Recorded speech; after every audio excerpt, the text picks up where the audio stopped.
Welcome to the Learning Pines YouTube. We hope this video helps. In this video, I will explain how to start your Chevy Equinox without a working key fob.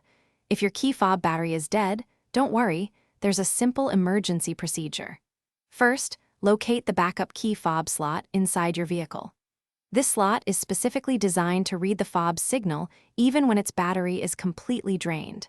It's usually found in the center console or a small compartment near the steering column. This method ensures you can get going quickly. Finding the backup slot is crucial for an emergency start. For many Chevy Equinox models, you'll find this small, rectangular slot inside the center console's armrest storage compartment. Sometimes, it might be located in one of the cup holders or even a small pocket directly beneath the steering column. Once you've identified it, simply insert your key fob into this slot.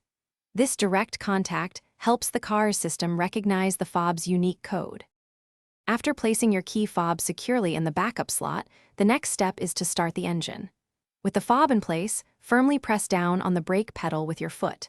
Then, push the engine start/stop button, just as you normally would. The vehicle system will now be able to detect the key fob's signal, even with a dead battery, and allow the engine to crank. This process should get your Equinox running without any issues. Once your Chevy Equinox is running, it's important to address the dead key fob battery. Head to a local store and purchase a new CR2032 coin cell battery, which is common for most fobs. Replacing it is usually a simple process, often requiring just a small screwdriver. Consider keeping a spare battery in your glove compartment for future emergencies. This proactive step will save you time and hassle down the road, ensuring you're always prepared. Thanks for watching. Consider subscribing if we helped you.